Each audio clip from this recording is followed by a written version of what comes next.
আবার গ্যাস আছে, তো অনেক জ্বালানি কি করব বলো তো, একটু উনানেই রান্না করি। কি কি রান্না করব তোমাদের দেখিয়ে দিই। উচ্ছে আলু আর মাছ দিয়ে রান্না করব, আর একটু চিকেন করব। সব গুছিয়ে নিয়েছি আমি, কেটে বেটে সব গুছিয়ে নেওয়া হয়েছে। এবার রান্না করব, চলো রান্না করি। তেল দিয়ে দেব, তেলটা গরম হয়ে গেছে, মাছটা দিয়ে দেবো। মাছটাকে ভালো করে ভেজে নেব। মাছটাকে ভেজে নিয়েছি, এবার তুলে নিয়ে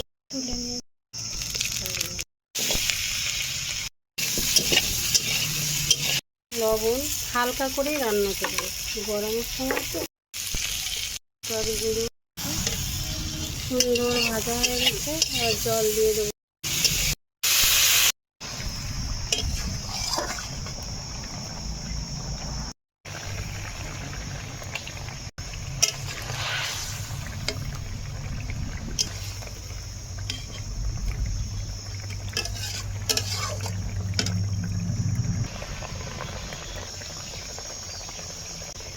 এটা হচ্ছে জিরে আর ধনে একসাথে গুঁড়ো করা।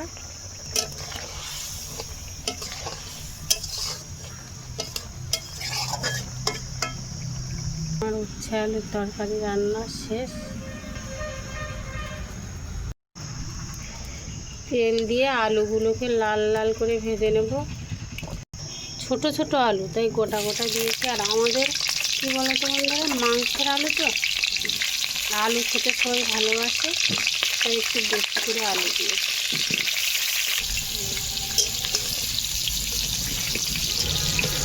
লাল লাল করে এবার আমি তুলে নেব।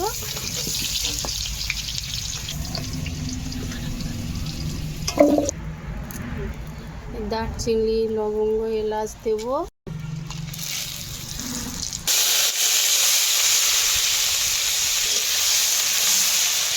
রসুন পেস্ট একসাথে, আদা রসুন করে পেস্ট করেছি, এই দিয়ে দেবো।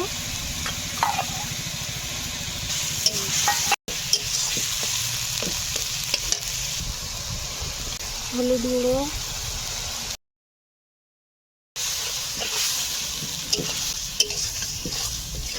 টমেটো পেস্ট,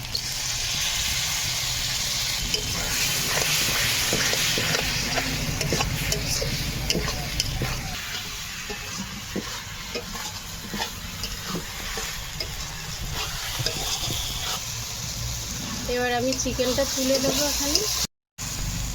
চিকেনটাকে ধুয়ে রেখেছিলাম অনেক সময়, জলটা ঝরে গেছে।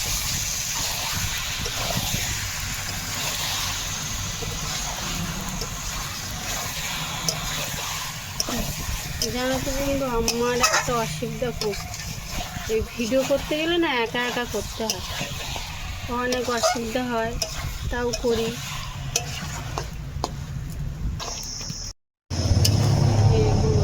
কি সুন্দর হয়ে আসছে, আরও অনেকটা সময় কষাবো, কষিয়ে তারপরে আলুটা তুলে দেবো।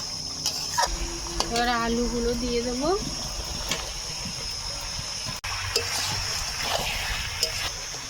লবণ দেবো,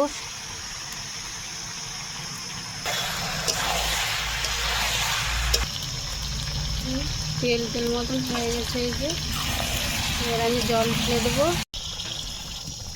পরিমাণ মতন জল দেবো।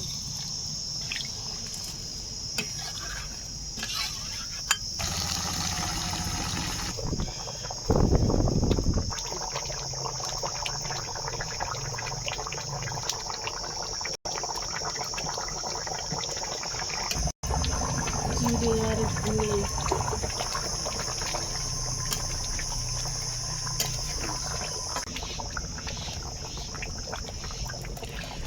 আমাদের রান্নাটা হয়ে গেছে বন্ধুরা। তা তোমরা বলবে আমার মাংসের রান্নার তরকারিটা কেমন হলো, অবশ্যই কমেন্ট করবে, কেমন হয়েছে জানাবে।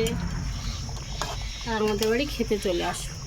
তো বন্ধুরা টাটা, আবার অন্য দিন একটা ভিডিও নিয়ে তোমাদের কাছে আসবো, তাহলে রাখছি।